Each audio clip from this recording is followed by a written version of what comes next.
भी कुछ प्रॉब्लम?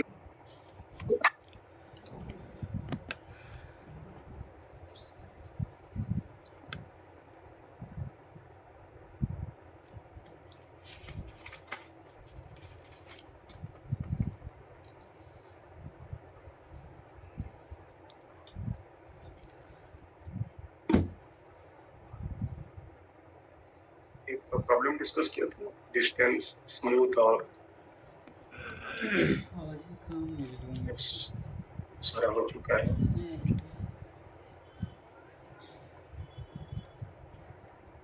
एक सिंपल प्रॉब्लम आप लोग कोशिश करते हैं।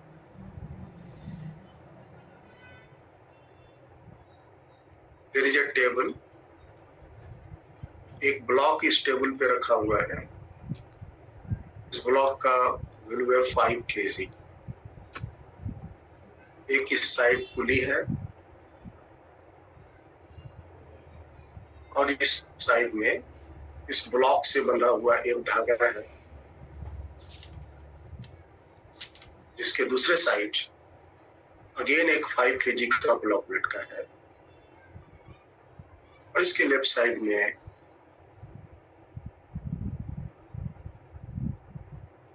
15 kg का एक ब्लॉक लटका।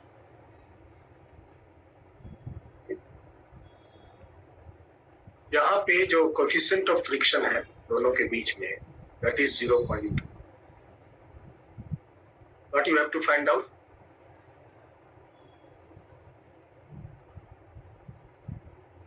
Find the tension in string। ये जो धागा है उसमें टेंशन क्या होगा ये बताइए।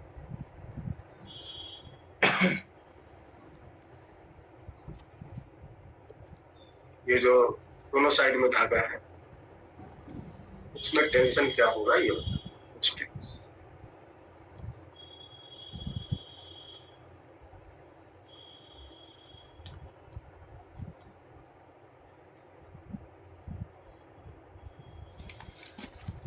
If system is released from rest, released from rest,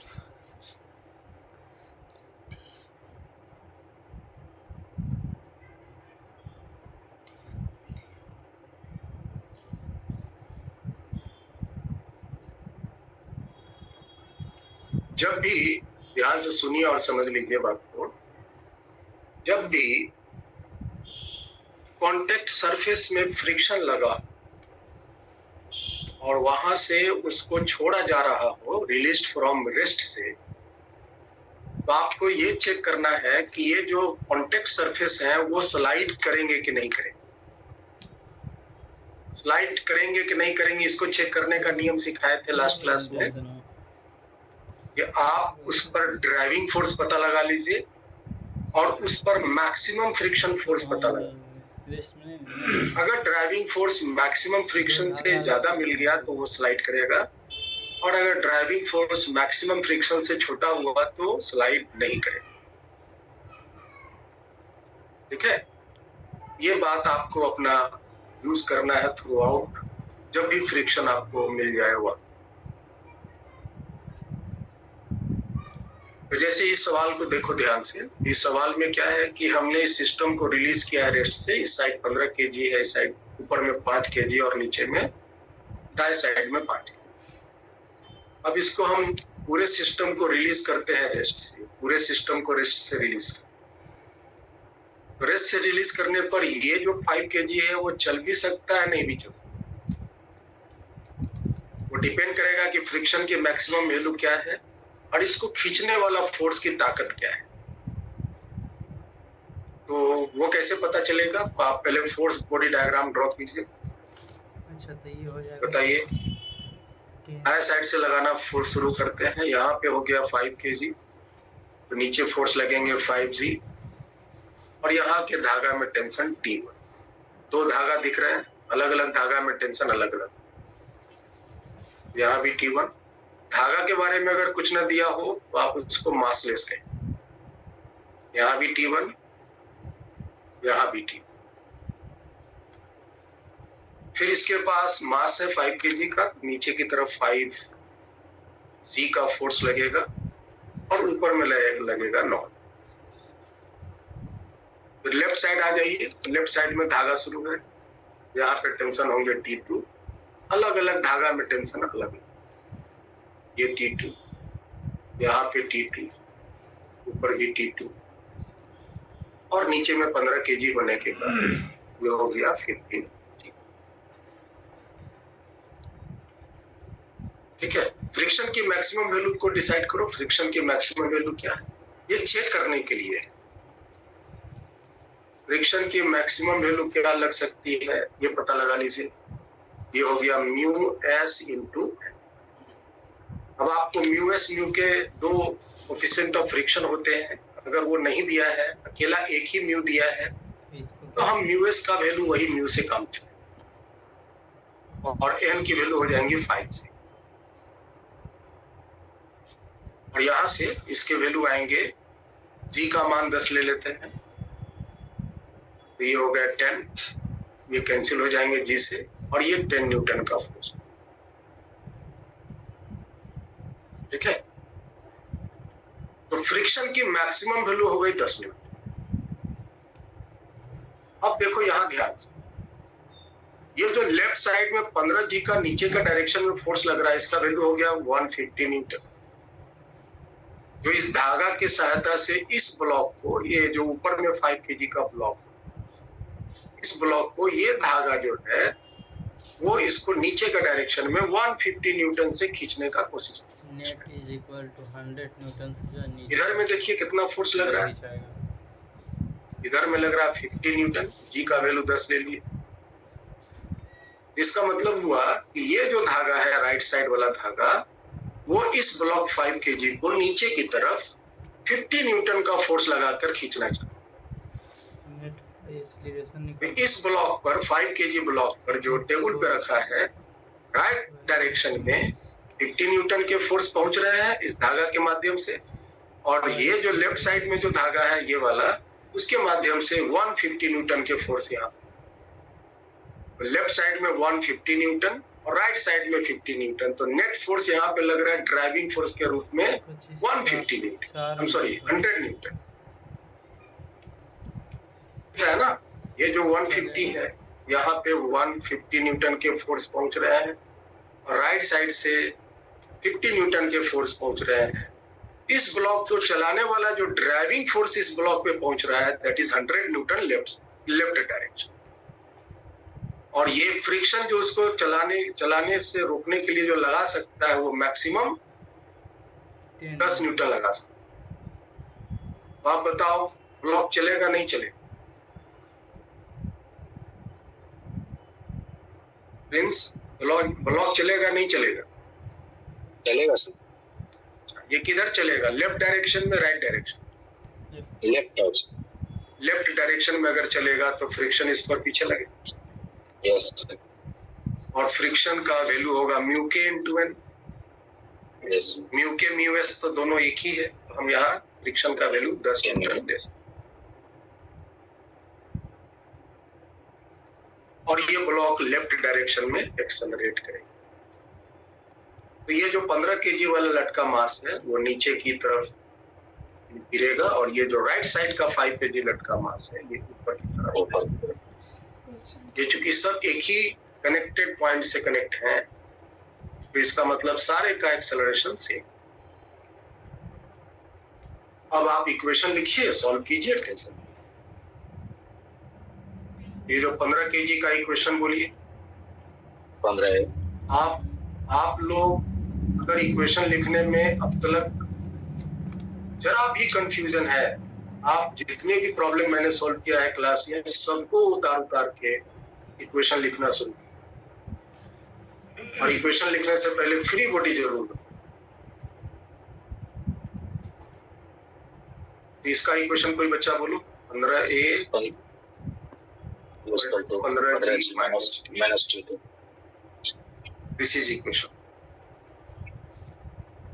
वो जो टेबल पर ब्लॉक है, राइट डायरेक्शन में टेंशन है T1, राइट डायरेक्शन में फ्रिक्शन का वैल्यू है 10 न्यूटन, लेफ्ट डायरेक्शन में टेंशन का वैल्यू है और ये लेफ्ट डायरेक्शन में एक्सेलरेट कर रहा है और इसका मान है 5K। क्वेश्चन लिखिए, बोलिए कोई बच्चा। 5A 5A equal to T2 minus T1 minus minus minus 10. ये क्वेश्चन 2 ये है। सब फाउंडेशन हो तो लटका हुआ मास है, रहा है। नीचे के डायरेक्शन में 5C, अगर बोले में उतनी ठीक लगो तो हम बोले जाइए और ऊपर के डायरेक्शन में फोर्स लग रहे हैं T1, तो 5 kg का ब्लॉक ऊपर के डायरेक्शन में एक्सेलरेट। क्वेश्चन बोलिए। 5A 5A equal to T1 minus 5. ये इक्वेशन थी। अब ये 3 इक्वेशन को सॉल्व करेंगे और सॉल्व करके फाइंड करेंगे, solve and find A T1 और A T1 और इनटू ये हम हमें टेंशन निकालना है वो निकले।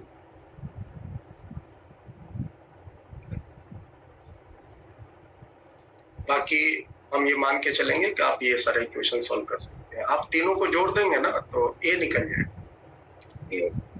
ना, minus T2 plus T2 cancel हो जाएंगे, minus T1 plus T1 cancel हो जाएंगे।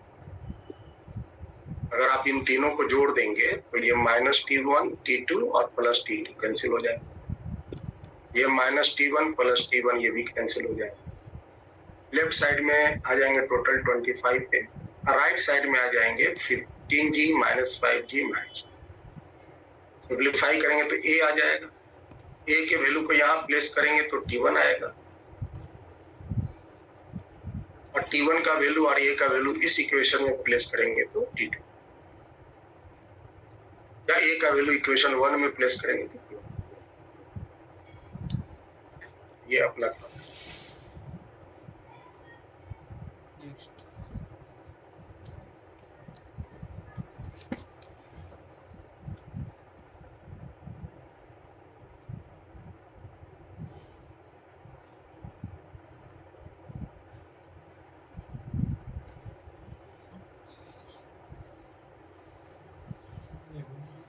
एक ये मास है,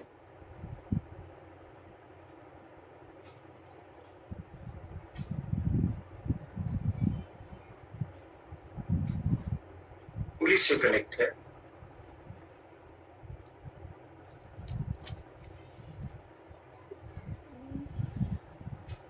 और ये जो पुली है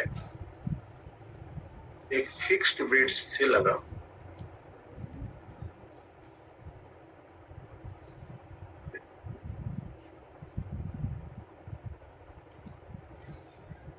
और यहाँ पर भी एक मास बना हुआ। This is the situation. यहाँ 4 kg ब्लॉक है और यहाँ पे 2 kg का हुआ। ये एंगल है 30 डिग्री। इस जगह पर जो कोएफिशिएंट ऑफ फ्रिक्शन है μ1,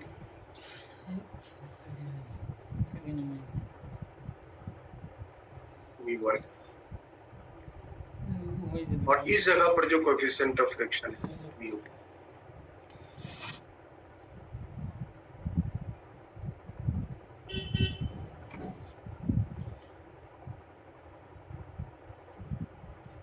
T2 का मान निकल जाएगा ना, 10,000 रखेंगे।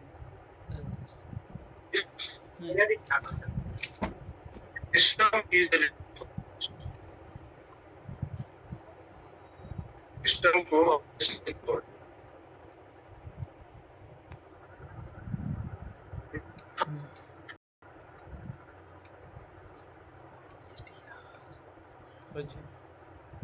सर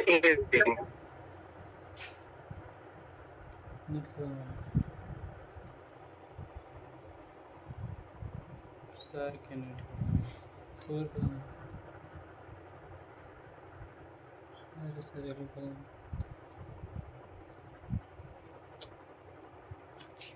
क्लास कट गई थी क्या? हाँ सर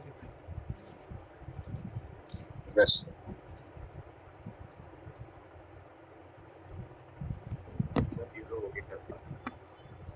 समझो ही नहीं हमको पता। ये सिचुएशन में आपको दिया हुआ है कि जब हम इस सिस्टम को रिलीज करते हैं रेस्ट से, तो ये पाया गया कि जो ये धागा है इसमें टेंशन है 16 newton and acceleration of blocks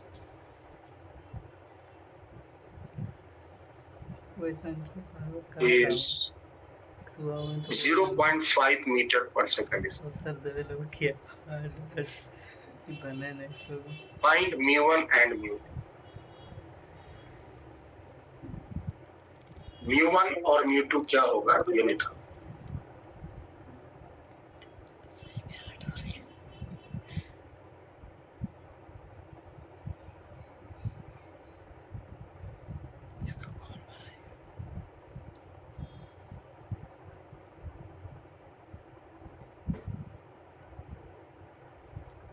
इसके पहले एक्सेलरेशन और टेंशन पूछता था और म्यू दे दिया था।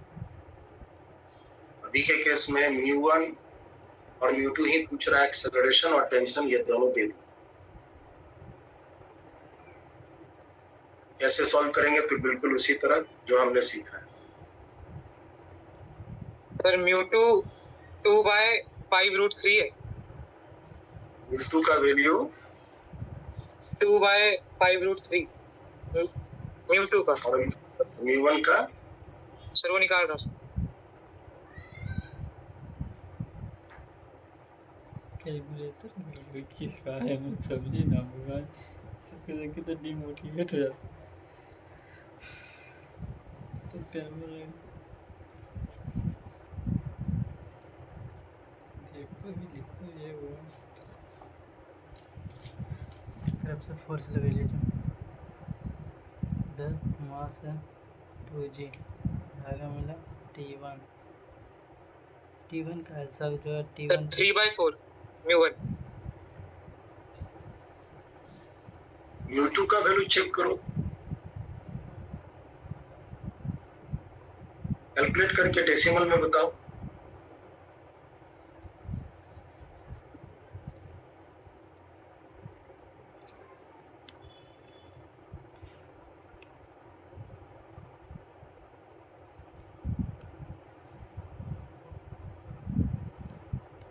जी सर 0.23। चेक करो गलत।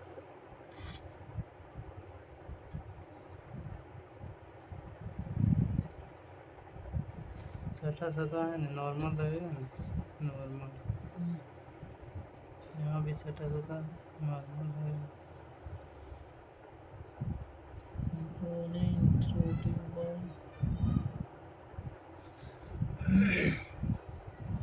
कंपोनेंट नहीं तोड़ रहे हैं रे, किधर साइन किधर कॉस होगा पहले फोर्स एक साइड से लगाना शुरू करते हैं। एंगल देखना पड़ेगा। यहाँ इस डायरेक्शन में 4g sin 30, 90 - 30 इस डायरेक्शन में 4g cos 30 सरफेस के द्वारा लग गया 9।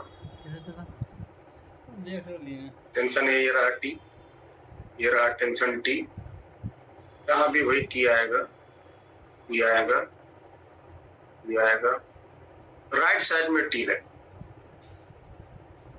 अरे इसी के साथ नहीं अब बताओ कि ये जो ब्लॉक छोड़ देंगे रेस्ट से तो किधर चलेगा?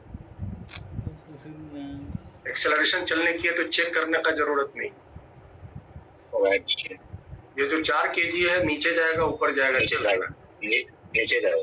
नीचे जाएगा ना, कोई ऑप्शन ही नहीं है, क्योंकि इस साइड में 2 kg को पीछे खींचने वाला कोई। ये 2 kg जब भी चलेगा तो आगे ही चलेगा, अगर टेंशन के कारण चलेगा। इसका मतलब इस पर फ्रिक्शन पीछे लगेगा। अच्छा हाँ, इसके पास मास है 2g का फोर्स, और एक यहाँ पे लग जाएगा 9, तो इसमें फ्रिक्शन पीछे लगेगा mu1 into n, और इस पर भी फ्रिक्शन पीछे लगेगा। फ्रिक्शन हम सबसे लास्ट में लगाएंगे, ये डिसाइड कर लेंगे कौन किधर चलेगा। और यहाँ पे फ्रिक्शन होगा mu2 into n। ठीक है। टेंशन की वैल्यू आपको दी हुई है 16 न्यूटन और इस पर एक्सेलरेशन नीचे का डायरेक्शन में दिया और इस पे एक्सेलरेशन आगे का।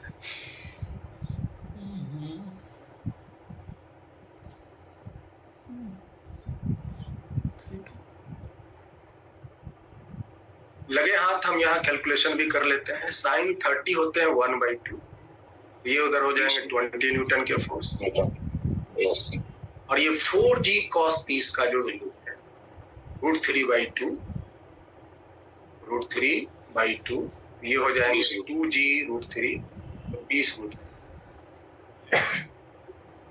ठीक है, तो हम इक्वेशन लिखना शुरू करें। यस 4 kg का इक्वेशन बोलिए कोई बच्चा। 4a 20 minus 20 minus 16 16 minus minus mu2 into n is 20 yes ये का वैल्यू आपको दिया हुआ है 0.5, तो यहाँ 0.5 प्लेस कर देते। 4 into 0.5 ये हो जाएंगे 4 minus mu2 20 न्यूटन, है ना, ये हो जाएंगे 2। 4 minus mu2 into 20 √3, तो mu2 into 20 √3 ये बराबर 2 आ गए। तो mu2 का जो वैल्यू है वो आ जाएगा 1/10। देखो चेक करो वेदांत कहाँ गलती की। सर मास मल्टीप्लाई नहीं करा।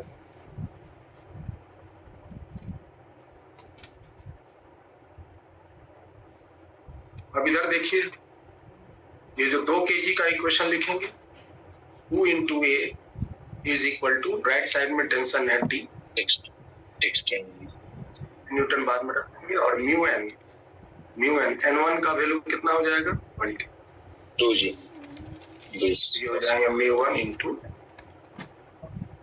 ये a का वैल्यू 0.5, t का वैल्यू है 16 म्यू1 इंटू, तो म्यू1 इंटू 20 ये बराबर होंगे 16 minus 1, 1 तो म्यू2 हो जाएंगे 15/2 3/4। इस बात से काहे बार बार बढ़े थे तो पिक्चर में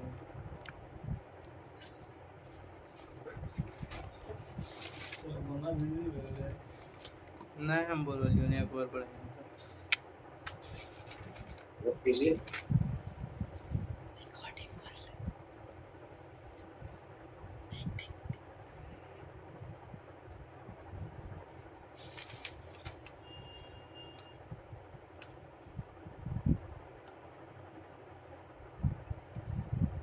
अब आइए नेक्स्ट प्रॉब्लम ले। प्रॉब्लम में लिखने में नहीं रहता।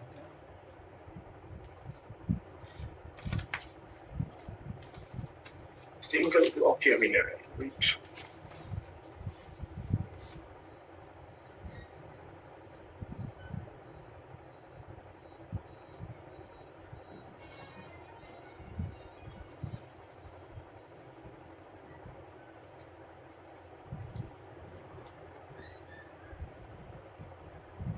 ये 30 डिग्री है, ये ब्लॉक है, इस पर एक फोर्स मैंने ये लगाया है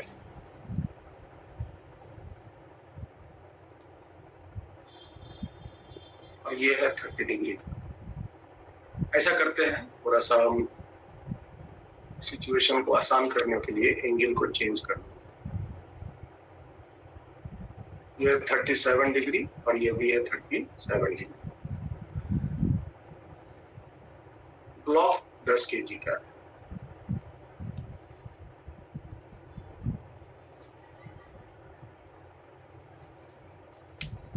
म्यू की वैल्यू दी हुई है 0.5।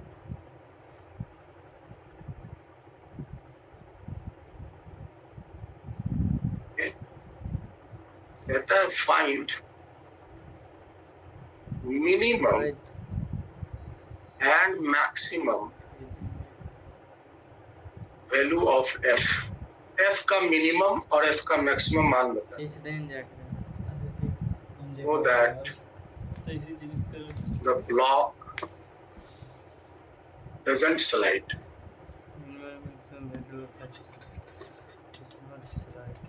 Block slide method.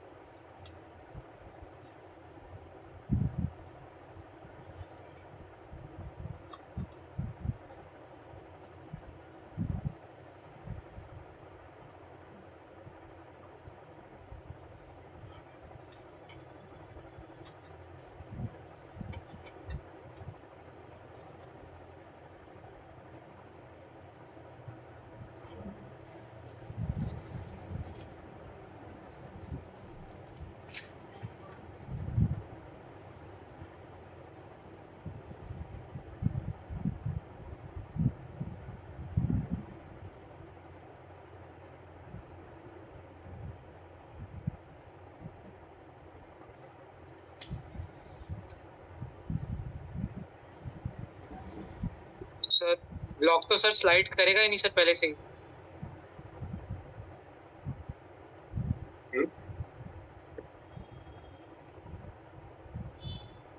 फोर्स नहीं लगाएंगे तो ब्लॉक स्लाइड नहीं कर रहा है।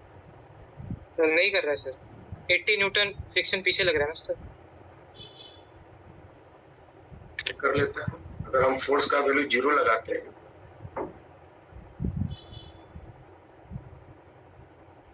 तो फोर्स नहीं लग रहा है, नीचे का डायरेक्शन में हो गया 10 g sin 37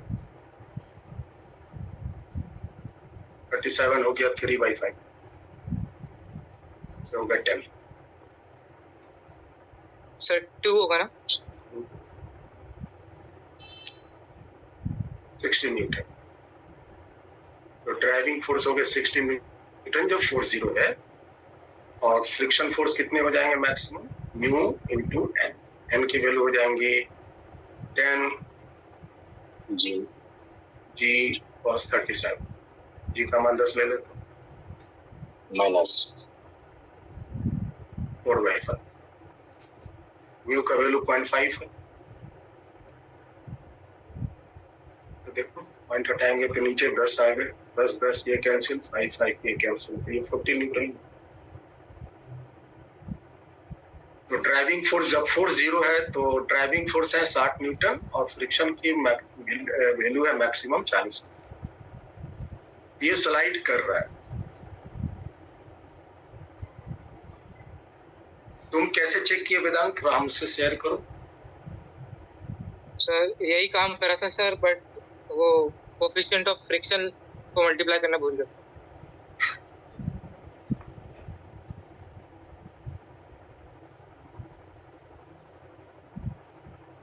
सबसे होता है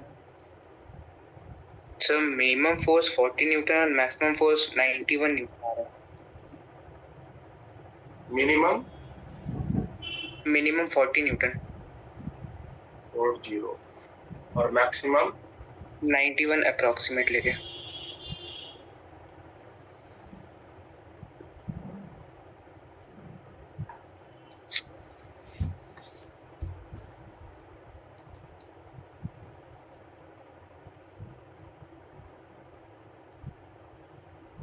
मिथलेश कितना आंसर आ रहा था? तो इधर आ गए।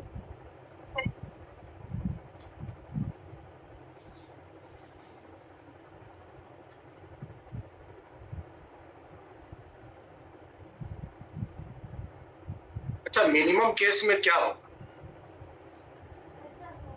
अगर मिनिमम की बात की जाए तो मिनिमम केस में क्या होगा? इसका हम इधर कंप्यूटर को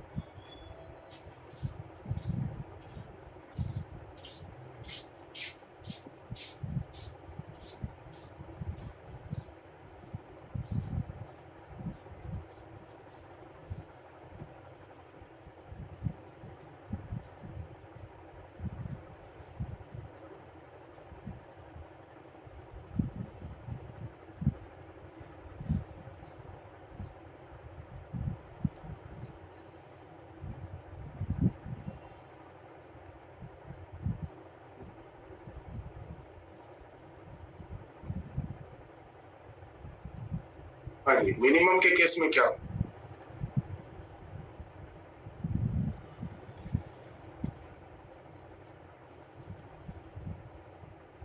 तो बच्चा हमसे शेयर करो, मिनिमम केस में क्या लेंगे आप? मतलब कैसे निकालेंगे? मिनिमम पूछ रहा है, मैक्सिमम पूछ रहा है, कैसे निकालेंगे? सर वो कॉस थीटा का कंपोनेंट फ्रिक्शन में से माइनस करके इक्वेट कर देंगे मिनिमम में। नहीं, देखो, अगर हम फोर्स 0 लगाए तो ब्लॉक किधर चलेगा? पीछे। अगर हम ये वाली फोर्स को नहीं लगा,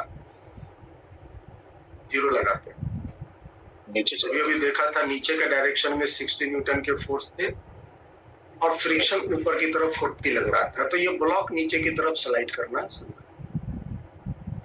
अब हम धीरे धीरे ये फोर्स बढ़ाते जा रहे हैं। ये धीरे धीरे जब फोर्स बढ़ाते जाएंगे तो इसके एक कंपोनेंट इधर आएंगे, एक कंपोनेंट इधर, और mg के कंपोनेंट भी बनेंगे अपने जो बने। इस डायरेक्शन के कंपोनेंट जैसे जैसे फोर्स बढ़ाते जाएंगे, इस डायरेक्शन के कंपोनेंट फोर्स बढ़ते जाएंगे और एक समय आएगा जब ब्लॉक की नीचे जाने की टेंडेंसी बंद हो जाएगी। जब ब्लॉक की नीचे जाने की टेंडेंसी बंद हो जाएंगी, उस समय ये फोर्स कहेंगे हम मिनिमम। और फिर जब हम और फोर्स बढ़ाते जाएंगे तो ये ब्लॉक चलना नहीं लगेगा, ब्लॉक वहीं रहेगा, बस फ्रिक्शन की वैल्यू घटती जाएगी।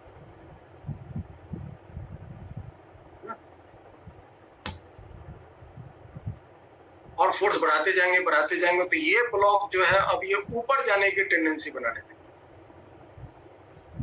फ्रिक्शन उसको नीचे के डायरेक्शन में लगेगा, और फ्रिक्शन जब नीचे के डायरेक्शन में मैक्सिमम वैल्यू लगने लग जाएगा, तब उस समय ये फोर्स का वैल्यू मैक्सिमम आपको अचीव। इसके बाद आप अगर फोर्स और बढ़ा दोगे तो ब्लॉक ऊपर के डायरेक्शन में एक्सेलरेट कर देगा। ये दो स्थितियां हैं। एक पहला एफ मिनिमम के केस में, एफ मिनिमम के केस में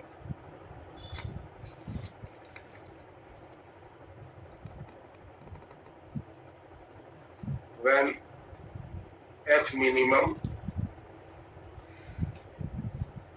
tendency of sliding downward.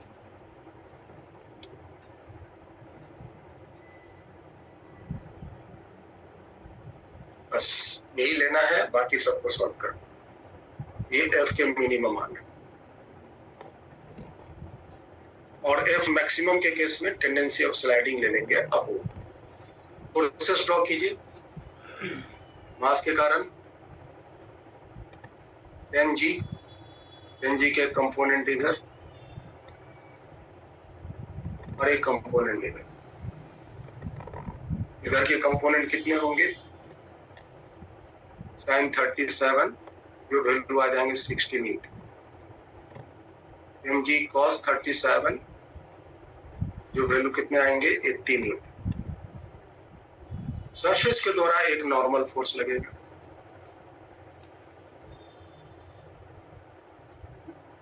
और F मिनिमम के भी एक कंपोनेंट बनेंगे। F मिनिमम के कंपोनेंट इस डायरेक्शन में F मिनिमम cos 37 और इस डायरेक्शन में F मिनिमम sin 37।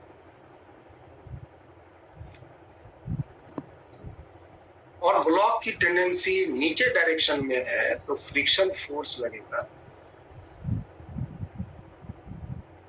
और फ्रिक्शन का हम मैक्सिमम मान लेंगे क्योंकि हमको इसको मिनिमम वैल्यू तक लेना।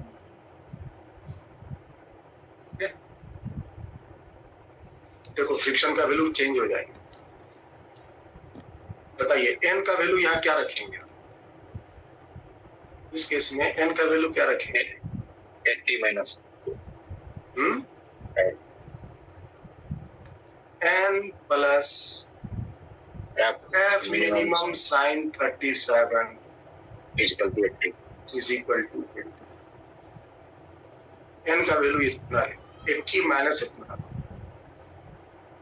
और ऊपर के डायरेक्शन में F minimum into cos 37 plus friction का जो वैल्यू आएगा म्यू इंटू एन, एन का वैल्यू इतना घटा के लिखेंगे, और नीचे का डायरेक्शन में होगा 16, और इसको आप सिंप्लीफाई करो। cos 37 4/5, म्यू के वैल्यू हो गया 0.5 और एन की वैल्यू होंगी 80 minus F minimum sin 37 is 3, that is right side में है 60। अब इसको सिंप्लीफाई करो तो एफ मिनिमम 4/5 और यहाँ पे कितना हो गया 1.5/5, 0.5 इंटू 3 करेंगे ना तो 1.5/5 कितने हो जाएंगे 2.5/5 एफ मिनिमम। राइट साइड में हो जाएंगे 60 माइनस 60 और ये हो जाएंगे 80 इंटू 0.5। राइट साइड भेज दिया, 60 में 47, इसको कैंसिल कीजिए 0.5, ये हो गया 20, तो F minimum 20 divided by 0.5, point हटाएंगे तो ऊपर 2 और 10 इससे कैंसिल हो जाएंगे 14। आया विधान आपकी 14? Yes sir. देखो तो कहाँ गलती की है, एन निकालने में गलती की है।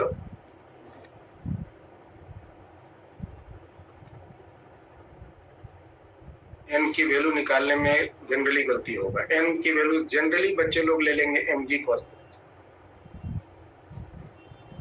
तो नहीं है। एन का वैल्यू mg cos 37 नहीं है, एन का वैल्यू 80 न्यूटन नहीं है, एन की वैल्यू इतना माइनस। दूसरा केस में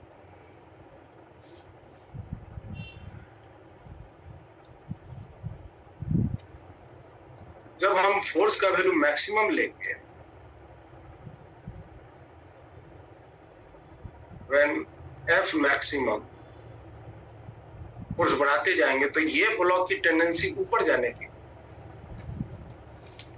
टेंडेंसी अपवर्ड, टेंडेंसी इसकी ऊपर जाने की। अब इस केस में फ्रिक्शन किधर लेंगे, नीचे के। तो इसका एक फोर्स इस डायरेक्शन में कितना हुआ, तो वही होगा 60 न्यूटन, 60 इधर 80, इस डायरेक्शन में 80 न्यूटन। नॉर्मल अभी भी लगेगा। एफ के कंपोनेंट इधर एफ cos 37, एफ sin 37, और इस ब्लॉक की टेंडेंसी अब ऊपर जाने की है, तो फ्रिक्शन, अब फ्रिक्शन की हम नीचे मैक्सिमम मान लेंगे।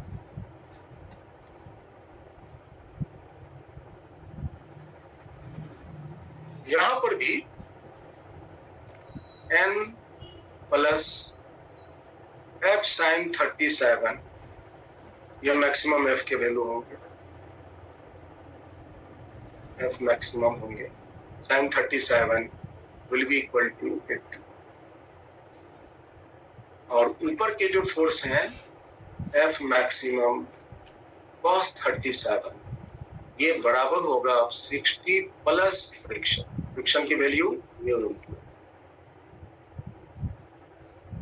एफ मैक्सिमम cos 37, बोलिए कितना, 60 प्लस म्यू का वैल्यू 0.5, एन यहां से निकालिए 80 माइनस एफ मैक्स sin 37 कितने हो गए 3/5,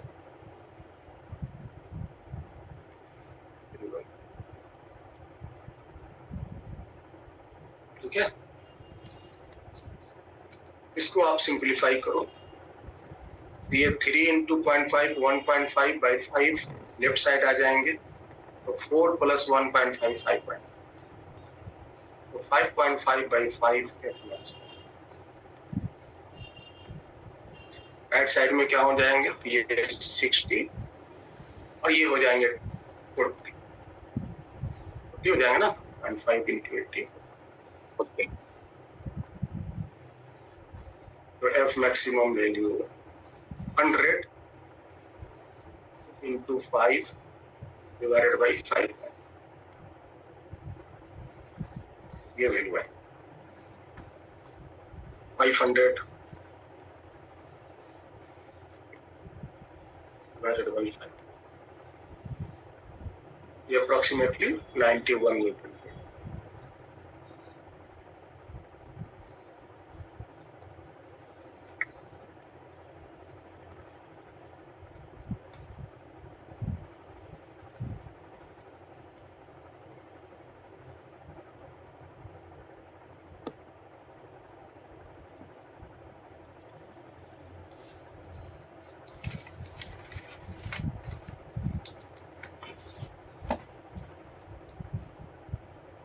एक ब्लॉक है,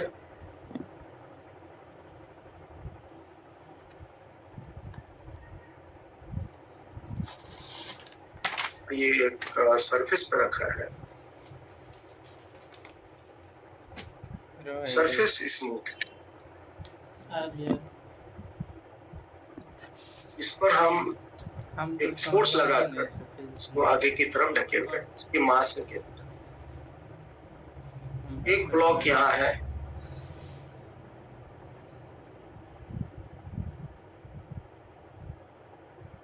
और एक ब्लॉक यहाँ।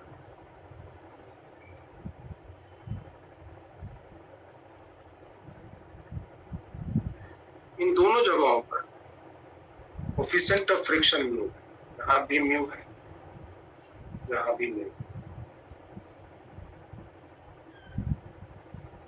दोनों जगहों पर कोफिशिएंट ऑफ फ्रिक्शन।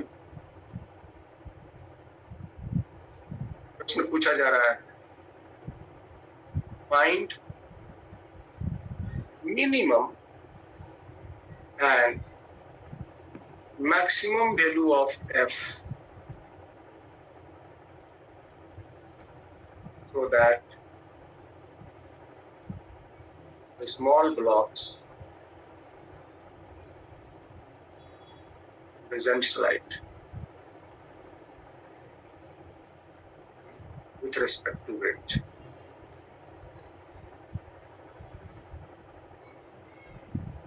वेट्स के रेस्पेक्ट में स्लाइड न कर।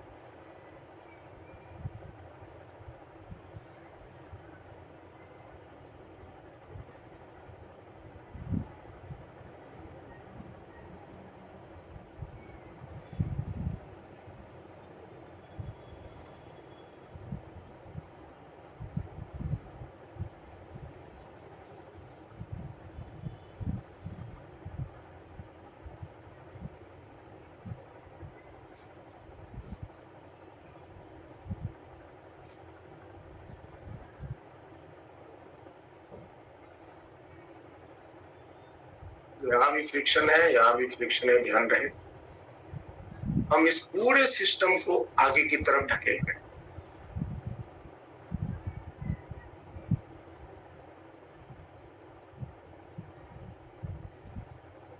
तो हम मिनिमम कितना फोर्स लगाएं और मैक्सिमम कितना लगाएं कि ये जो ब्लॉक्स हैं वो रेस्ट हो।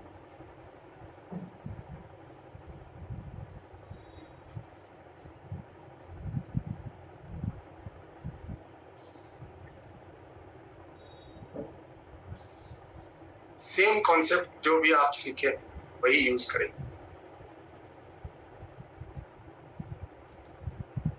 दो स्थितियां बनेंगी।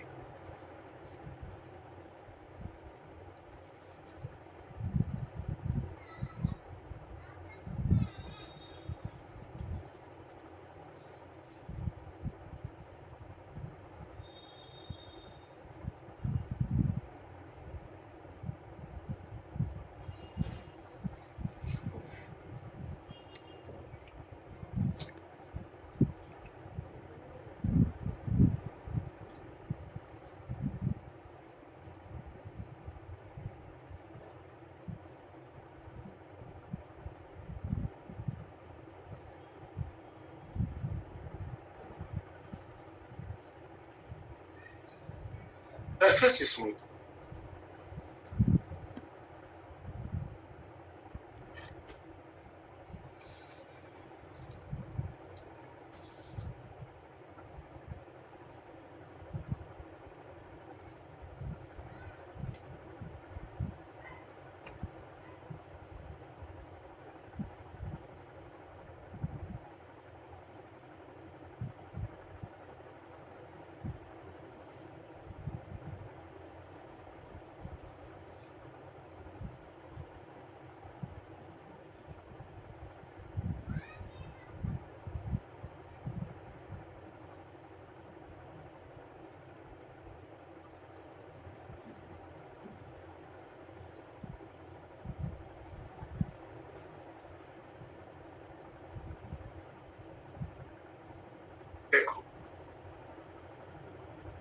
अगर हम फोर्स कुछ भी लगाते हैं, ये ब्लॉक स्लाइड करता नहीं करता, लेकिन ये पूरा का पूरा जो सिस्टम है, चाहे कि ग्राउंड जो चूंकि स्मूथ है, ये पूरा का पूरा सिस्टम इस फोर्स के इन्फ्लुएंस से एक्सेलरेट करेगा। ये तो पता है ना, ये फोर्स की एक्सेलरेशन कितनी होगी, जो भी हम फोर्स लगाए, मिनिमम लगाए या मैक्सिमम लगाए, ये पूरे सिस्टम का एक्सेलरेशन आगे के डायरेक्शन में क्या होगा, net force by net m plus m plus 2। ये पूरा सिस्टम आगे के डायरेक्शन में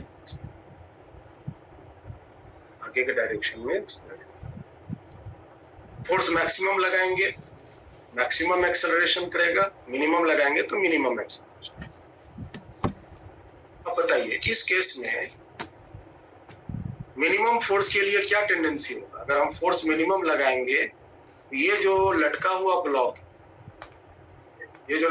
ब्लॉक है, उसकी टेंडेंसी नीचे जाने की, है ना। और इस बात को क्लियर करने के लिए हम ऐसा करते हैं, एक ऑब्जर्वर को यहाँ रख लेते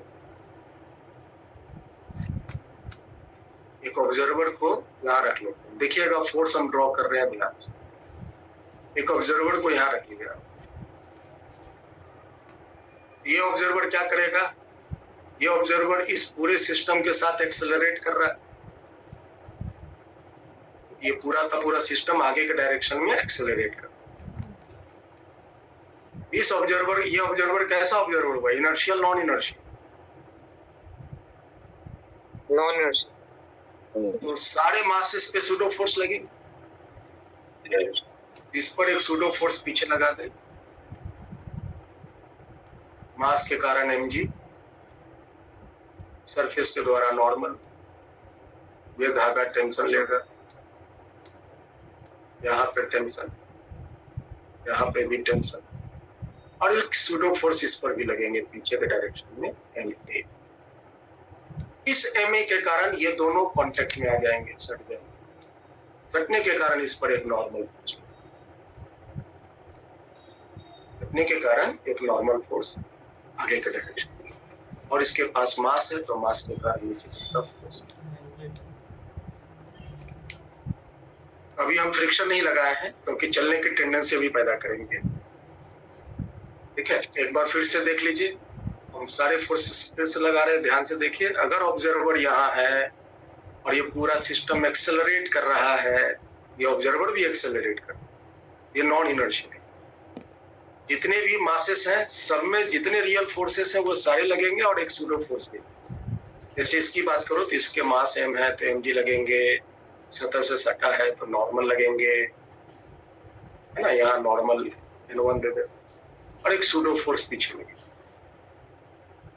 धागा है तो टेंशन लगेगा, यहाँ भी टेंशन, यहाँ भी टेंशन, यहाँ भी टेंशन। इसके पास मास है तो मास के कारण mg, ये मास पर एक सूडो फोर्स पीछे लगा ma। इसी ma के कारण ये मास इस जो वर्टिकल ब्लॉक की जो साइड है उसके साथ कांटेक्ट बनाएगा, और यहाँ एक नॉर्मल, हम यहाँ नॉर्मल को चेक करें, नॉन।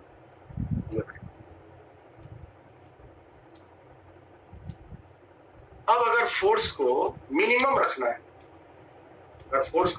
रखना है, मिनिमम की टेंडेंसी क्या होगी,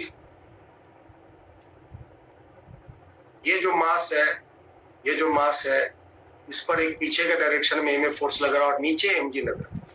अगर आप फोर्स कमजोर लगाएंगे तो एक्सेलरेशन मिनिमम होगा। ये वाली जो फोर्स है, ये वाली फोर्स ma इस मास को पीछे के डायरेक्शन में खींचने का कोशिश कर रहा है, और ये जो mg है इस मास को नीचे का डायरेक्शन में खींचने का कोशिश। अगर हम फोर्स ये मिनिमम लगाएंगे तो ये वाला जो ma सूडो फोर्स लग रहा है वो मिनिमम होगा, छोटा लगेगा, कमजोर लगेगा, और इसके कंपैरिजन में ये mg अगर ज्यादा हो जाएगा तो ये ब्लॉक जो है वो नीचे के डायरेक्शन में एक्सेलरेट करने की टेंडेंसी, और अगर ये नीचे एक्सेलरेट करने की टेंडेंसी बनाएगा, ये आगे जाने का टेंडेंसी। मिनिमम केस में ये जो ब्लॉक लटका हुआ है वो नीचे जाना चाहेगा और ये ब्लॉक आगे। ये जो कांटेक्ट सरफेस है उसको रोकने के लिए एक फ्रिक्शन लगाएगा और इस पर एक फ्रिक्शन लगेगा।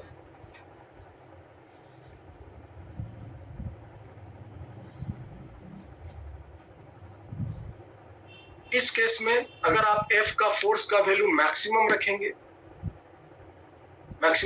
तो ये एक्सेलरेशन मैक्सिमम होगा। यहाँ जो सूडो फोर्स लग रहा है वो मैक्सिमम लगने लग जाएंगे और ये फोर्स इस मास को अब पीछे के डायरेक्शन में खींचने का कोशिश करेगा और इस मास को ऊपर के डायरेक्शन। इसके इन्फ्लुएंस से ये ब्लॉक जब पीछे जाना चाहेगा तो ये कांटेक्ट इस पर एक फ्रिक्शन लगेगा और ये जब मास ऊपर जाने लगेगा तो ये कांटेक्ट इस पर।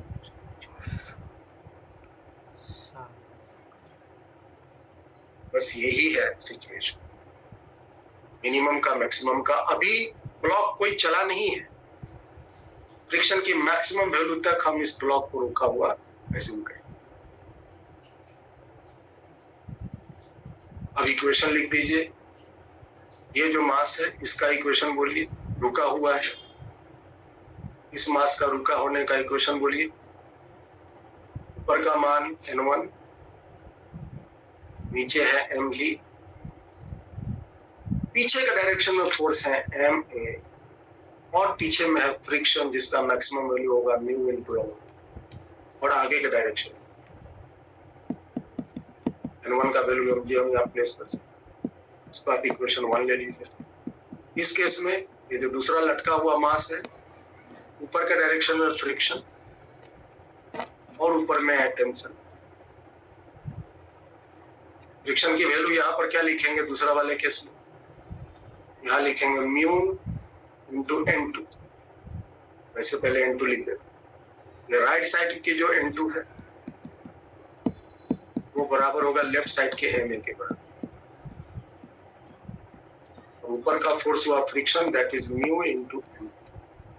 ऊपर में टेंशन T, दोनों में फ्रिक्शन अलग अलग लगेंगे और नीचे के डायरेक्शन में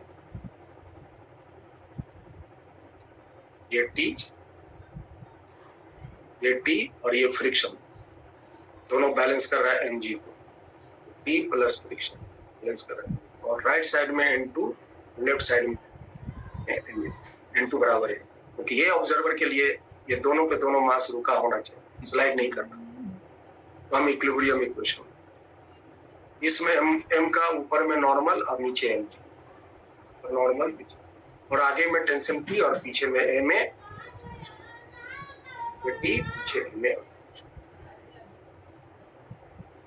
और इस इक्वेशन को सॉल्व करेंगे तो हमें मिनिमम एक्सेलरेशन मिलेगा और उस एक्सेलरेशन को यहाँ रख देंगे तो फोर्स आपको मिलेगा।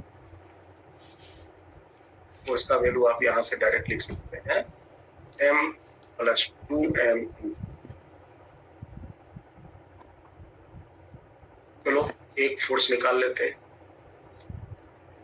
यहाँ पर बताइए आप लोग, म्यू इंटू n2, n2 का वैल्यू ma प्लस T का वैल्यू ऊपर से ला दीजिए, यहाँ पर रखिए ma plus mu into n1 is equal to mg। Right side में आपके mg आ ये निकालना है, m सारे कैंसिल हो जाए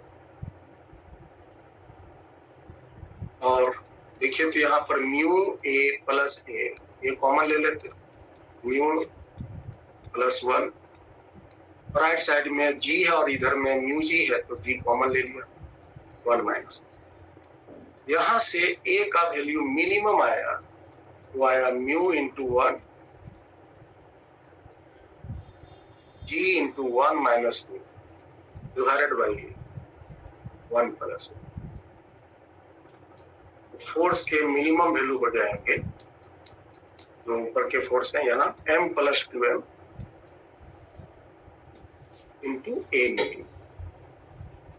मिनिमम का वैल्यू यहाँ से रख दीजिए तो आपके लिए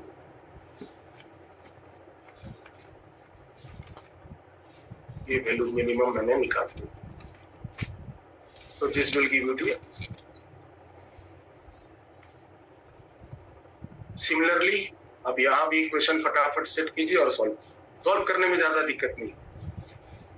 ये सारी इक्विलिब्रियम इक्वेशन है। ऊपर में हो गया N1, नीचे में mg, राइट साइड के फोर्स है T प्लस फ्रिक्शन, फ्रिक्शन यहाँ के म्यू, यहाँ के लेफ्ट साइड में ma, ये हुआ इक्वेशन में। इसकी बात कीजिए, ये जो दूसरा लटका हुआ मास है, राइट साइड के हैं N2, लेफ्ट साइड में है N, ऊपर में है T और नीचे में है mg प्लस फ्रिक्शन। फ्रिक्शन का वैल्यू यहाँ हो जाएगा म्यू इंटू एन। बस आप सिंप्लीफाई कर देना। कैसे करेंगे? E का वैल्यू ऊपर से प्लेस कीजिए यहाँ, ma minus mu into N1, N1 is mg, right side में mg plus mu into N2, N2 value is ma, m सारे कैंसिल हो जाएंगे। राइट साइड के म्यू ए आप लेफ्ट साइड भेज दो, तो ए पहले से यहाँ पड़ा है 1 माइनस म्यू। लेफ्ट साइड में जो माइनस म्यू जी है उसको राइट साइड भेज दो, जी कॉमन हो जाएगा 1 प्लस। यहाँ से ए का वैल्यू जो निकलेगा वो maximum condition 1 plus mu divided by. तो फोर्स का मैक्सिमम वैल्यू निकालना है m प्लस 2m इंटू ए मैक्स। ए मैक्सिमम वैल्यू मैंने निकाल दिया है, इसको यहाँ लेस करेंगे। इसे आप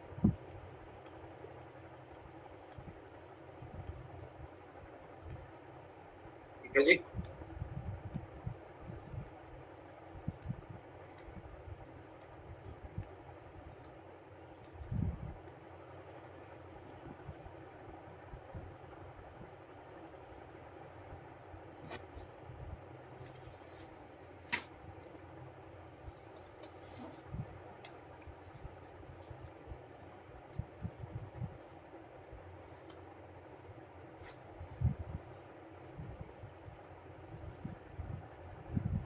अब हम 2 ब्लॉक प्रॉब्लम लेते हैं कनेक्टेड टू ईच अदर।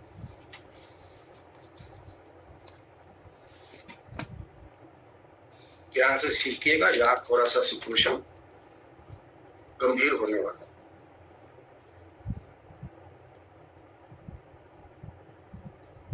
ऊपर वाला ब्लॉक है 2 kg, नीचे वाला वैल्यू है 3 kg।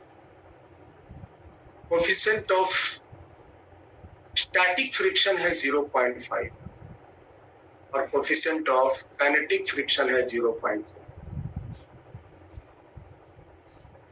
एक फोर्स हम इस पे लगाए, पानी हम ऊपर वाले ब्लॉक पे फोर्स लगाए हैं। नेक्स्ट एग्जांपल में नीचे वाले पे फोर्स लगाएंगे। सरफेस में भी फ्रिक्शन हो सकता है, लेकिन मैंने इसमें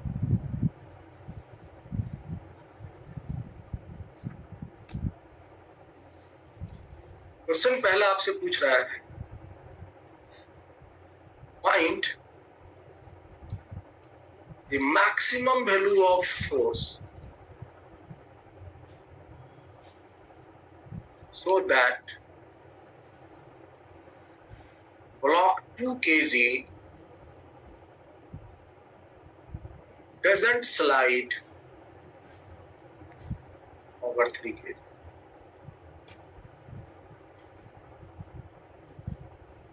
कितना हम फोर्स लगाए? मैक्सिमम फोर्स लगाना है, नहीं लगाएंगे तो ऐसे भी नहीं चलेगा। फोर्स लगाना है और फोर्स का मान मैक्सिमम लगाना है ताकि ये ब्लॉक जो है 2 kg चलने की स्थिति में, तब तक ये फोर्स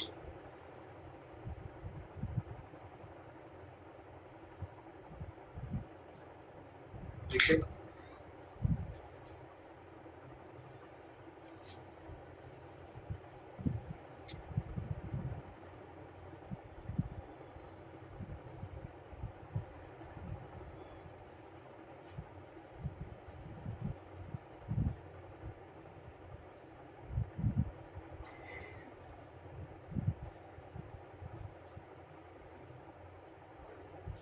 पहले तो हमको ये वाला फोर्स निकाल के दो, फिर मैं इसी के साथ नेक्स्ट प्रॉब्लम जोड़ूंगी।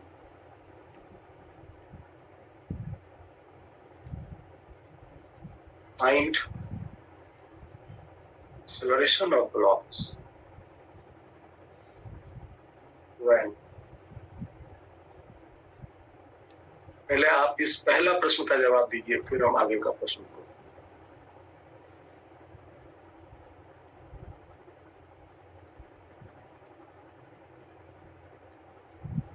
क्वेश्चन समझ में आया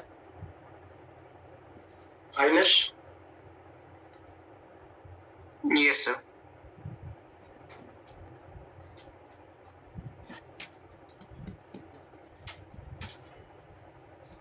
देखो ध्यान से और समझो इस प्रॉब्लम।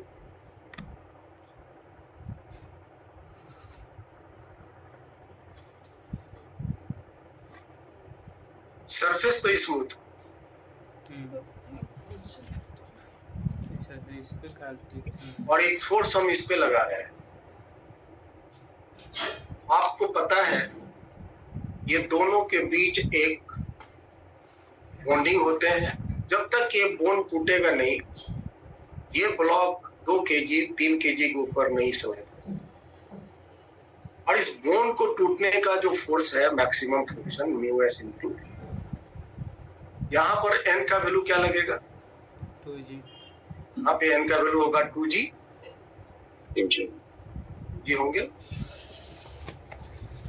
अब देखो, अगर हमने ये फोर्स आगे की तरफ लगाया तो इस 2 kg ब्लॉक में आगे जाने की टेंडेंसी है, और ये जो नीचे वाला ब्लॉक है इसको आगे जाने से रोकने के लिए पीछे का डायरेक्शन। न्यूटन के थर्ड लॉ से अगर इसने इस पर फ्रिक्शन लगाया तो ये भी इस पर फ्रिक्शन।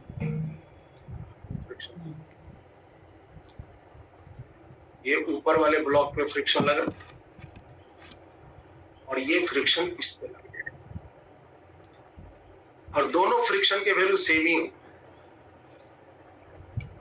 और ये जो नीचे वाला ब्लॉक है, ये नीचे वाला ब्लॉक इस फ्रिक्शन के इन्फ्लुएंस से आगे जाना चाहेगा, ये 3 kg वाला, और इसको चलने से रोकने के लिए सरफेस में कोई फ्रिक्शन नहीं। इसका मतलब हुआ कि ये तो आगे चलेगा ही। मतलब हम ऊपर वाले ब्लॉक को खींचेंगे तो नीचे वाला ब्लॉक साथ में चलेगा,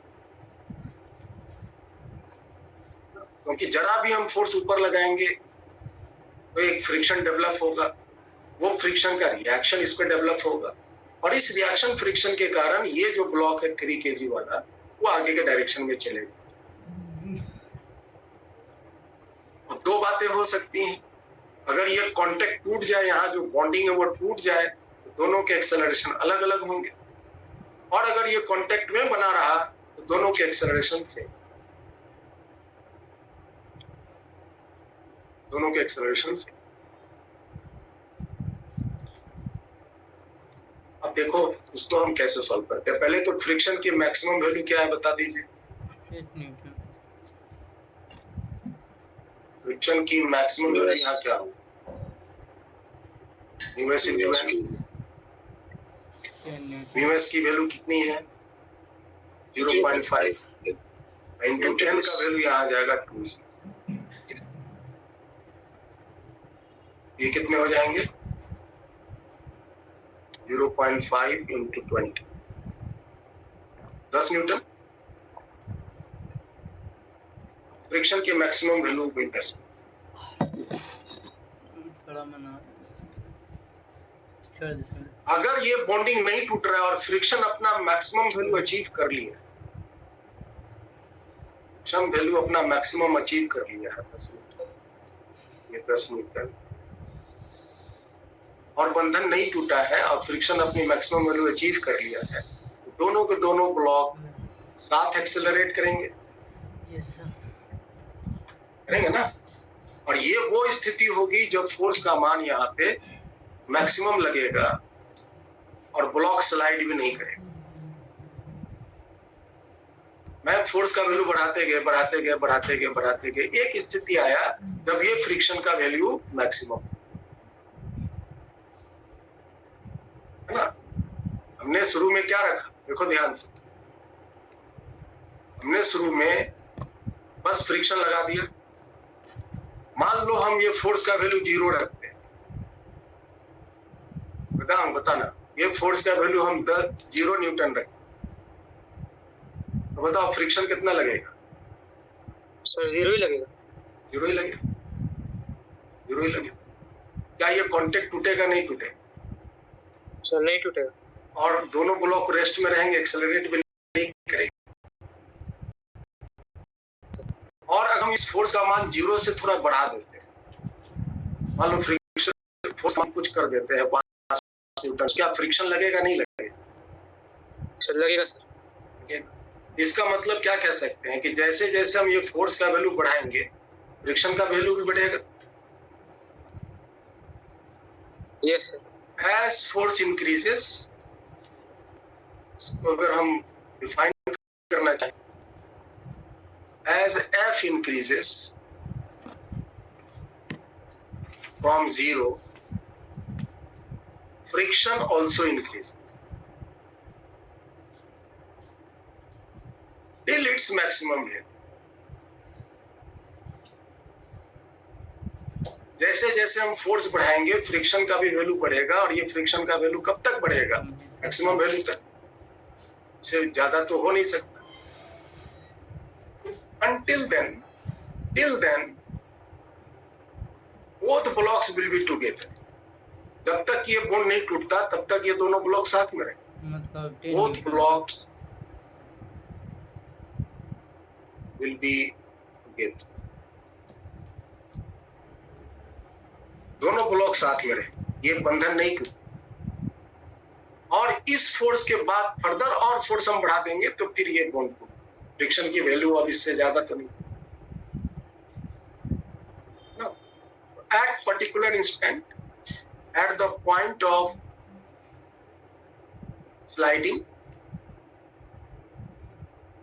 फ्रिक्शन की वैल्यू मैक्सिमम होगी एंड both blocks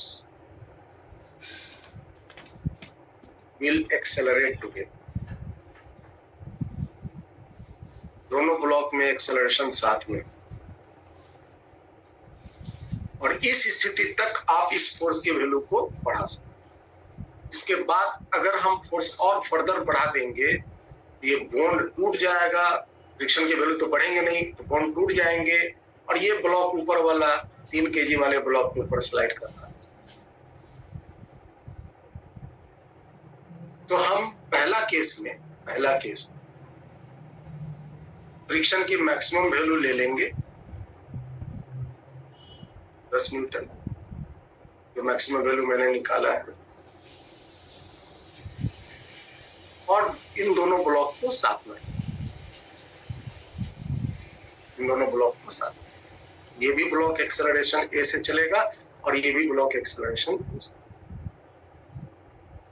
इक्वेशन लिखिए, ऊपर वाले ब्लॉक का इक्वेशन बोलिए। ये फोर्स तो हमको निकालना ही है। पीछे के डायरेक्शन में फोर्स लगा 10 न्यूटन और आगे में एक्सेलरेशन है ए। इक्वेशन बोलिए, 2a = F - 10। This is the equation. नीचे वाला ब्लॉक जो 3 kg का है, उस पर एक फ्रिक्शन फोर्स के रूप में आगे लगा 10 न्यूटन, और ये भी एक्सेलरेशन ए से चल रहा है। 3 kg का ब्लॉक है। इक्वेशन बोलिए, 3a = 10। अपोजिट में कोई फोर्स नहीं। अब इन दोनों को सिंप्लीफाई कीजिए, दोनों को जोड़ देते हैं तो ये होंगे 5a F। A will be equal to F/5। और इस A का वैल्यू को इक्वेशन 2 में रख दीजिए, 3F/5 = 10। यहां से F के वैल्यू होंगे 50/3, 50/, माइनस देखो तो सही आया। ये सर सही है। मतलब कि आप जब फोर्स यहाँ 50/3 न्यूटन, अप्रोक्सीमेटली कितना हो गया? 16 के आसपास है, 16 पॉइंट समथिंग। अगर आप 50/3 न्यूटन का फोर्स लगाएंगे, ये जो बॉन्ड है दोनों ब्लॉक के बीच में टूटने की स्थिति में है। टूटेगा नहीं, टूटने की स्थिति में आएगा और दोनों ब्लॉक साथ में, और ये उसका साथ में एक्सेलरेशन का सबसे मैक्सिमम वैल्यू होगा। ये दोनों ब्लॉक साथ में ना मैक्सिमम इतने एक्सेलरेशन से चलते, जिसका value F/5 10/3 metre per second. अब हम आपसे पूछ रहे हैं इसी प्रॉब्लम में दूसरा जो section, find the acceleration of blocks when F is equal to 10 newton. अब इस ब्लॉक्स के एक्सेलरेशन बताइए, एक्सेलरेशन भी बताइए और फ्रिक्शन भी। फ्रिक्शन है 1 मिनट।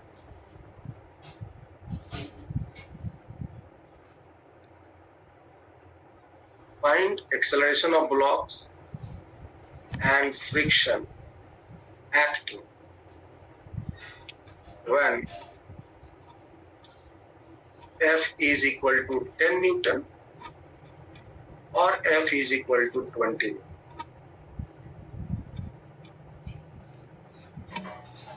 जब F 10 न्यूटन है तो ब्लॉक्स में एक्सेलरेशन क्या होगा और फ्रिक्शन कितना लगेगा।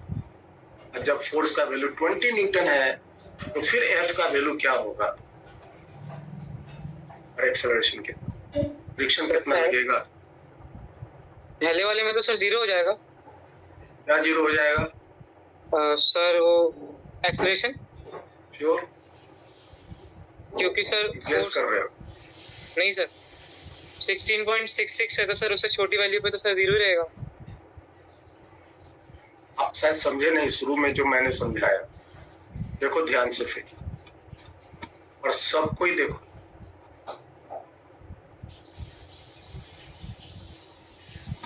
ये जो नीचे वाला सतह है ना वेदांत, ये स्मूथ, जब हम इस पर फोर्स लगाएंगे तो इस पर फ्रिक्शन लगना शुरू होगा, और इस पर जो फ्रिक्शन लगेगा वही फ्रिक्शन का रिएक्शन,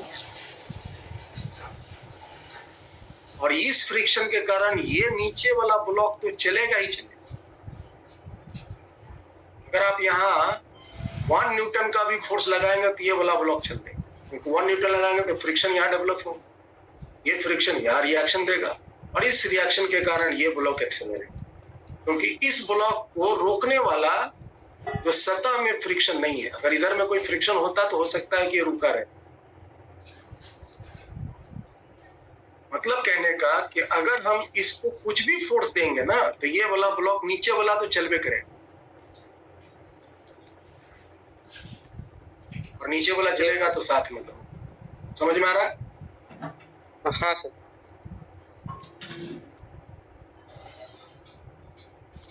आप ये यहाँ ये कहेंगे कि सर जब हम इस पे फोर्स लगाएंगे 10 न्यूटन,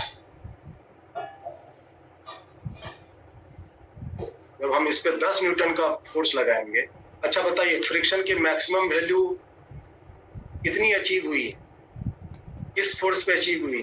50/3। जब हम यहाँ फोर्स का वैल्यू 50/3 न्यूटन लगाएंगे तभी ये बॉन्ड टूटने की स्थिति में आएगा।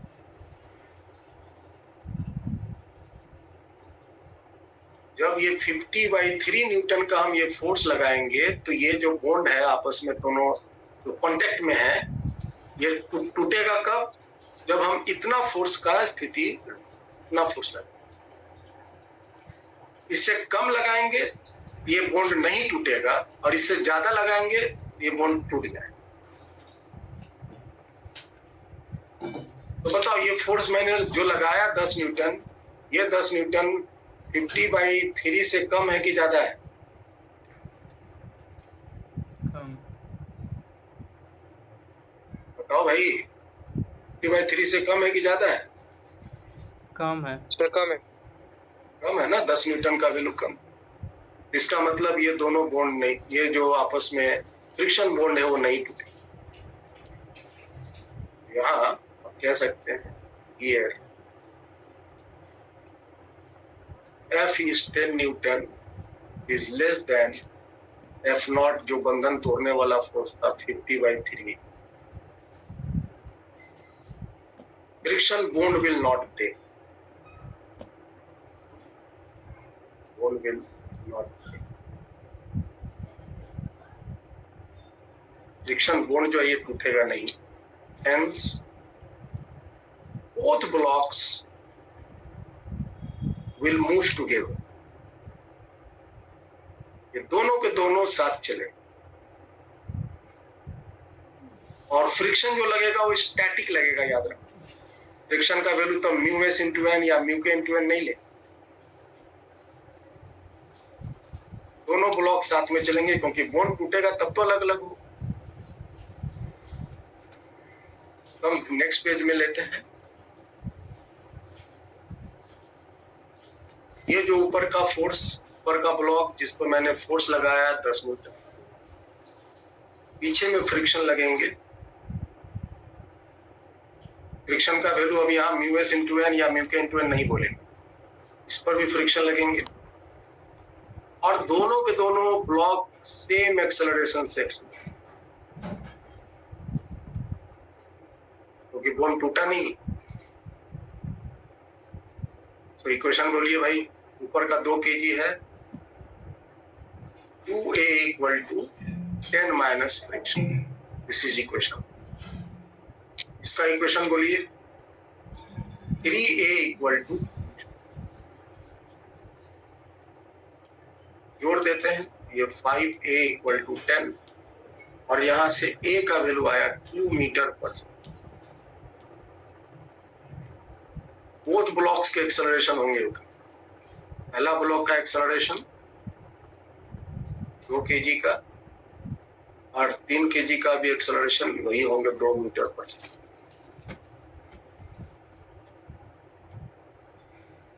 और इस a का वैल्यू को किसी एक में रखो तो फ्रिक्शन जो लग रहा है वो निकल जाएगा. दैट इज इक्वल टू 6 खत्म है फिर. फ्रॉम 2.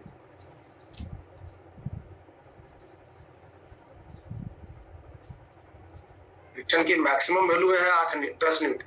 लेकिन अभी इस 10 न्यूटन का फोर्स लगाने के क्रम में 10 न्यूटन के लगाने के क्रम में जो इधर फ्रिक्शन लगेगा वो 6 न्यूटन लगेगा. इधर जो फ्रिक्शन लगेगा वो 6 न्यूटन लगेगा.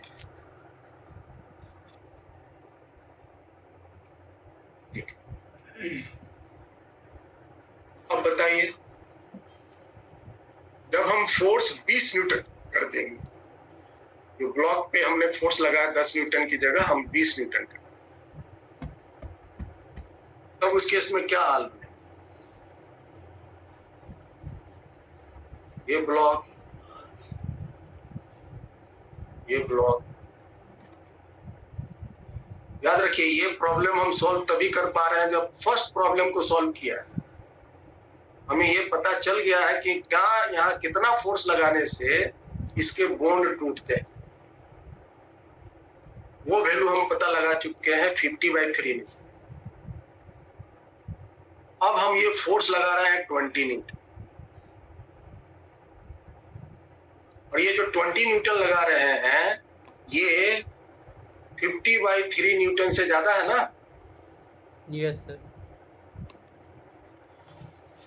इसका मतलब इन दोनों के बीच जो बॉन्ड है वो टूट जाए, बॉन्ड टूट जाए.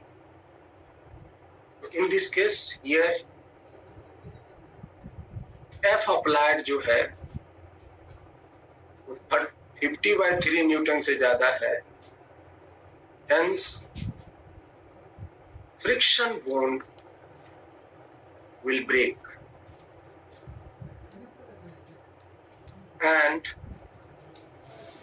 both blocks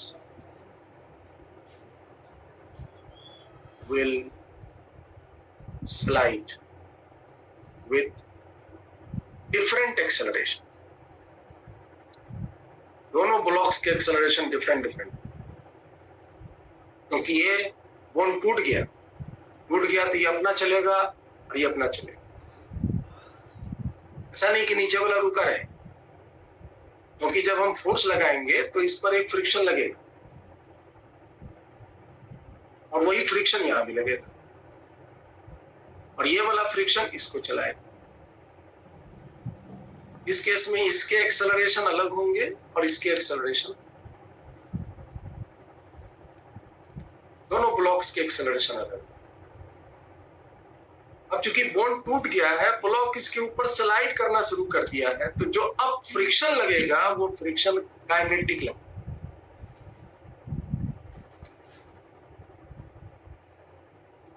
फ्रिक्शन जो लगेगा वो फ्रिक्शन काइनेटिक लगेगा और फ्रिक्शन का काइनेटिक वैल्यू म्यू के इंटू एन। म्यू के का वैल्यू शायद दिया है, देखो 0.4 और एन का वैल्यू हो जाएगा 2c, जी का वैल्यू 10.18। 8 न्यूटन के फ्रिक्शन फोर्स लगेंगे इसमें। ये 8 न्यूटन के फोर्स लगेंगे, यहाँ भी 8।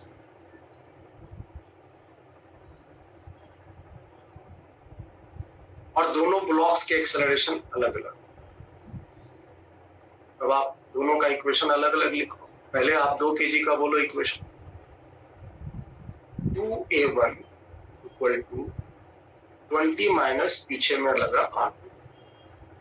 एक बीटी बना देते हैं।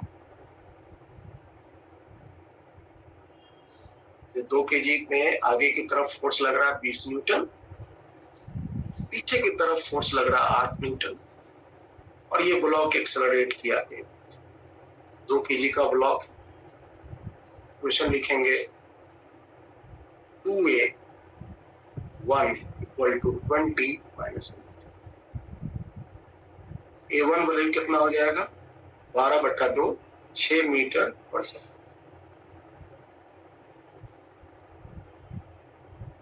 नीचे ब्लॉक की देखिए, नीचे वाला ब्लॉक जो 3 kg का है, इस पर जो फ्रिक्शन लगा आगे के डायरेक्शन 8 न्यूटन, इसी के इन्फ्लुएंस से ये आगे के डायरेक्शन में और इसकी एक्सेलरेशन क्या होगी 3a2 इक्वल टू 8 और इसका एक्सेलरेशन हो जाएगा 8/3 मीटर पर सेकंड। दोनों के एक्सेलरेशन अलग है।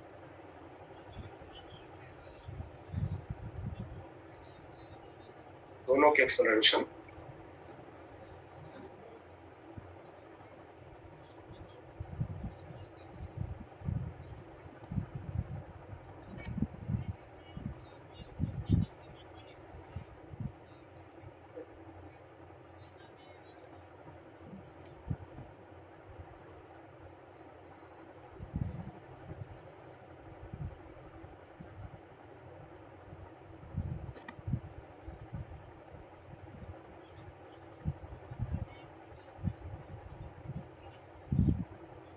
प्रॉब्लम को, ये जो 2 ब्लॉक प्रॉब्लम है, चाहे फोर्स ऊपर लगाएं या फोर्स नीचे लगाएं, ऐसे प्रॉब्लम को सॉल्व करने के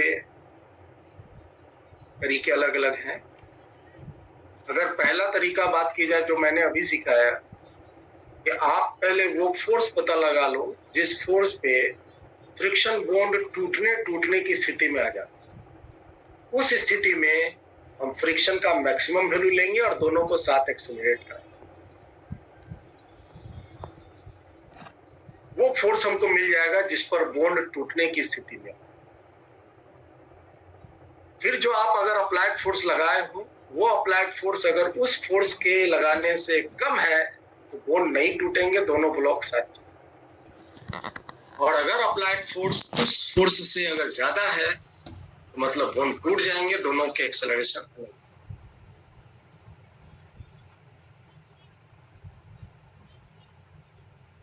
एक तो तरीका ये है। दूसरा तरीका है कि आप पहले फ्रिक्शन का मैक्सिमम वैल्यू डिसाइड कर लो और उसके बाद कंडीशन लो अलग अलग, यहाँ स्लाइड करा कि नहीं, यहाँ स्लाइड करा कि नहीं, और फिर उसके अनुसार अपना रिजल्ट दो। जैसे हम एक क्वेश्चन लेते हैं,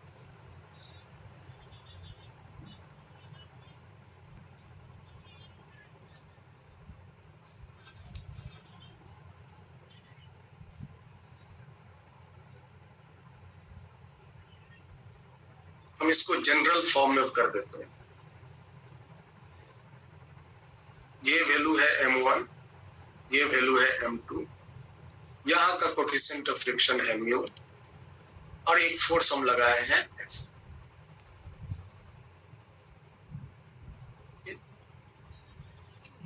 हम सबसे पहले ये पता लगाना चाहते हैं कि F के किस वैल्यू पर यहाँ के बोन टूटेंगे। F के किस वैल्यू पर यहाँ के बोन टूटेंगे, पहले हम ये पता लगाना चाहते हैं। तो कैसे पता लगाएं? ध्यान से सुन लो, समझ लो, सीख लो। हम सबसे पहले वो फोर्स पता लगाना चाहते हैं। मान लो F not is the force at which friction bond, उसका पूरा नाम है static friction, static friction bond is about to break। टूटने की स्थिति में वो फोर्स हम पता लगाना चाहते हैं। तो कैसे पता चलेगा भाई? बहुत इजी है, देखो ध्यान से,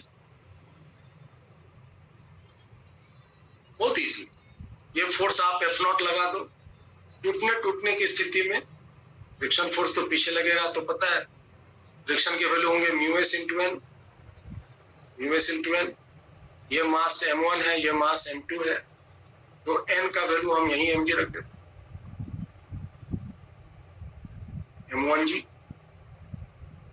m1g,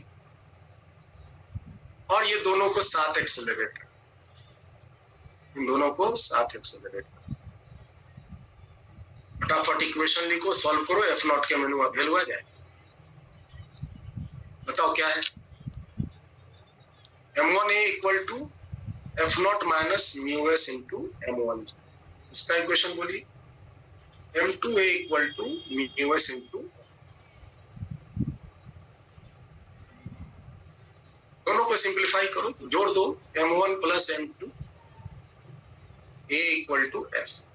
a बराबर, a का वैल्यू तो मैक्सिमम पहले भी निकाल सकते, net force by net mass, क्योंकि भी सीख रहा है तो मैं सारा चीज, ये एक्सेलरेशन, और इस एक्सेलरेशन के वैल्यू को इसी एक यहाँ रख दो, ये पहले वाले इक्वेशन में वही पर नॉट है ना, ये एक्सेलरेशन के वैल्यू को दूसरे वाले में रख, दूसरे वाले में रख दो, m2 into a means F0 by m1 plus m2 is equal to μs into m1g। तो F0 के वैल्यू आपको मिल जाएंगे m1 plus m2 m1 by m, और μsg भी तो, μs को हम पहले लिखे,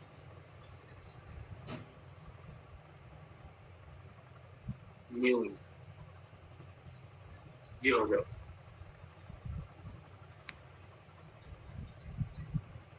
ये हो गया।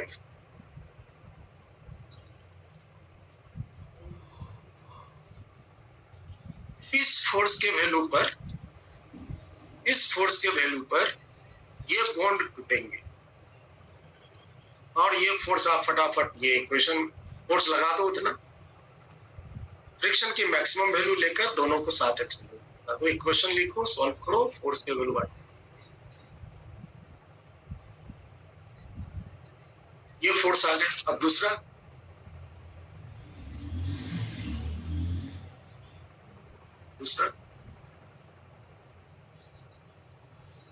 अगर आप जो ये फोर्स अप्लाई करें, अगर ये फोर्स इस F0 से कम है, अगर ये फोर्स F0 से कम है, इसका मतलब बोन्ड ब्रेक नहीं, नॉट ब्रेक, पहली बात। दूसरी बात, ये दोनों ब्लॉक साथ एक्सेलरेट करें,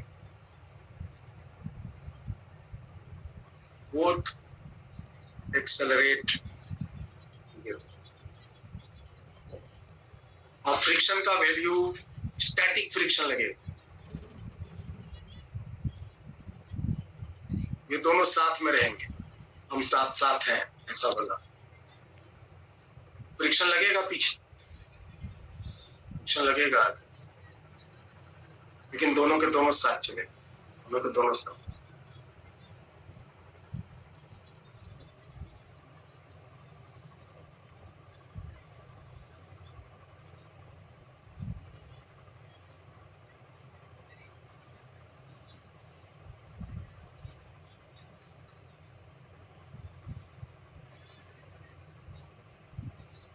गाइस नेट खत्म हम लोग की।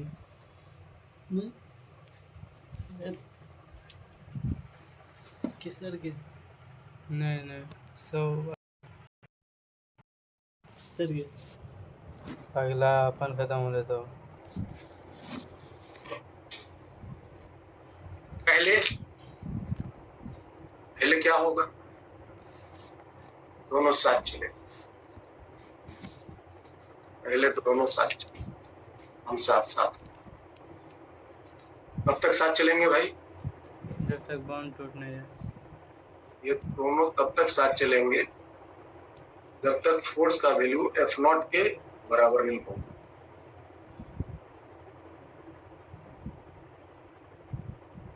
F0 के बाद नीचे वाला ब्लॉक का एक्सेलरेशन कांस्टेंट हो जाएगा और ऊपर वाले ब्लॉक का एक्सेलरेशन बढ़ता जाएगा। अगर हम फोर्स लिनियरली इंक्रीज कर रहे हैं, ऊपर वाले ब्लॉक का ये एक्सेलरेशन A1 और नीचे वाले ब्लॉक का ये acceleration.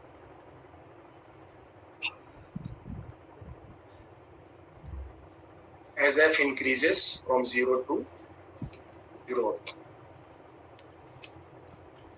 as F applied increases 0 onward, बढ़ते चला जाता लिनियरली। मतलब 1 Newton, 2 Newton, 3 Newton, 4 Newton, 5 Newton, 10, है ना, इस तरह से हम बढ़ाते जा रहे हैं। तो फोर्स की एक वैल्यू आएंगी F0 जब ये दोनों साथ साथ चलेगा। जब F0 तक दोनों साथ चलेगा और फिर उसके बाद दोनों साथी अपना दोनों हाथ छोड़ा लेगा। ये अपना एक्सेलरेशन से, ये अपना एक्सेलरेशन, जैसा कि यहाँ दिखाए। A1 का एक्सेलरेशन बढ़ता जाए, फोर्स के साथ बढ़ता जाए, और A2 का एक्सेलरेशन कांस्टेंट।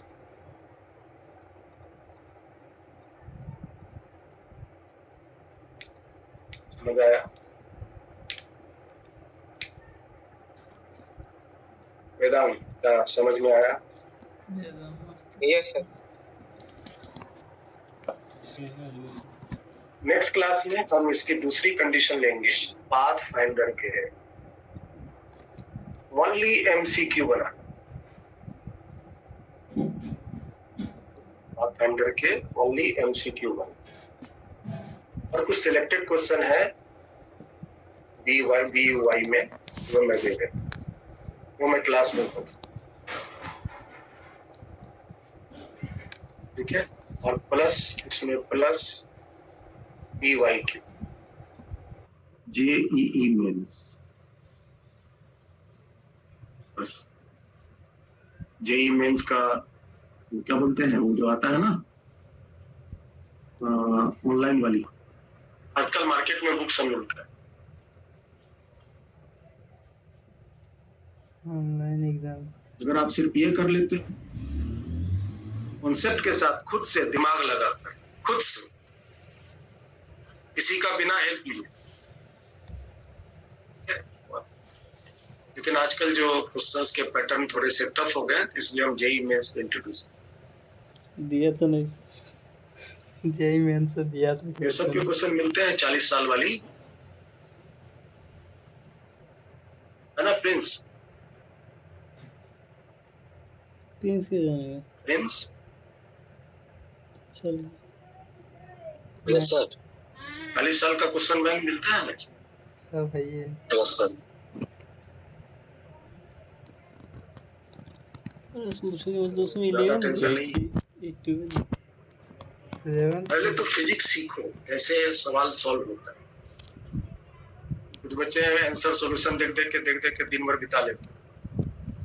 क्वेश्चन बंद, दिमाग भी बंद। सिर्फ क्वेश्चन बैंक बनाना है, और ये सारा का सारा सेल्फ करो। पहले एक सवाल बनाने में 10 मिनट लगे, 15 मिनट लगे। आप आज अगर 10 मिनट लगाएंगे, तभी वो कल 10 सेकंड में बनेगा। सॉल्यूशन देख के अगर आप 10 सेकंड में बना भी लेंगे, उससे कोई फायदा नहीं। मेरा कहने का मतलब है कि अगर आप 100 क्वेश्चन है, तो सेल्फ से